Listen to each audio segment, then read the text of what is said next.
Item ಯಾವುದೇ ಇರಲಿ try ಮಾಡಿ ಆಚಿ ಚಿಕನ್ ಮಸಾಲಾ. ಇದು ದಾವಣಗೆರೆಯ ಪರಿಸ್ಥಿತಿ. ಆದ್ರೆ ಇನ್ನು ಬಾಗಲಕೋಟೆಯಲ್ಲಿ ಹೆಂಗಿದೆ ಉಪಚುನಾವಣೆಯ ಕಾವು ಅಂತ ಪ್ರಶ್ನೆ ಮಾಡಿದ್ರೆ, ಇವತ್ತು ಎರಡು ಅಭ್ಯರ್ಥಿಗಳಿಂದಲೂ ಕೂಡ ನಾಮಪತ್ರ ಸಲ್ಲಿಕೆ ಆಗುತ್ತೆ. ಅದಕ್ಕೂ ಮುನ್ನ ಬಿಜೆಪಿ ಅಭ್ಯರ್ಥಿ ವೀರಣ್ಣ ಚರಂತಿಮಠ್ ಅವರು ದೇವರ ದರ್ಶನ ಪಡೆದುಕೊಳ್ತಿದ್ದಾರಂತೆ. ಸಹಜ ದೇವರ ಮೊರೆ ಹೋಗ್ತಿದ್ದಾರೆ. ವಿಶೇಷ ಪೂಜೆ ಪುರಸ್ಕಾರಗಳಾಗ್ತಾ ಇದೆ. ಕೆಲವೇ ಕ್ಷಣಗಳಲ್ಲಿ ಮೋಸ್ಟ್ಲಿ ನಾಮಪತ್ರ ಸಲ್ಲಿಕೆ ಆಗುತ್ತೆ ಅತಿ ದೊಡ್ಡ ಶಕ್ತಿ ಪ್ರದರ್ಶನದ ಮೂಲಕ.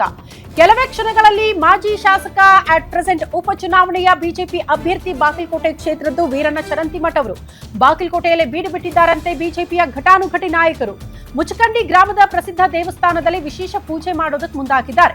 ದೇವಸ್ಥಾನದಲ್ಲಿ ವಿಶೇಷ ಪೂಜೆಯನ್ನ ವೀರಣ್ಣ ಚರಂತಿಮಠ್ ಅವರು ಸಲ್ಲಿಕೆ ಮಾಡಿದ್ದಾರಂತೆ. ದೇವಸ್ಥಾನದಿಂದ ಬೃಹತ್ ಮೆರವಣಿಗೆಯ ಮೂಲಕ ಆಗಮಿಸಲಿದ್ದಾರೆ ಬಿಜೆಪಿ ಅಭ್ಯರ್ಥಿ ವೀರಣ್ಣ ಚರಂತಿಮಠ್.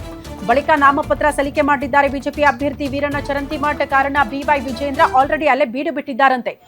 ಪ್ರಹ್ಲಾದ್ ಜೋಶಿ ಅವರಿದ್ದಾರೆ. ಉಳಿದಂತೆ ಕೆಲ ಬಿಜೆಪಿಯ ಪ್ರಮುಖರು ಕೂಡ ಇವತ್ತು ವೀರಣ್ಣ ಚರಂತಿಮಠ್ ಅವರು ನಾಮಪತ್ರ ಸಲ್ಲಿಕೆ ಮಾಡುವ ಸಂದರ್ಭದಲ್ಲಿ ಹಾಜರಿರಲಿದ್ದಾರೆ.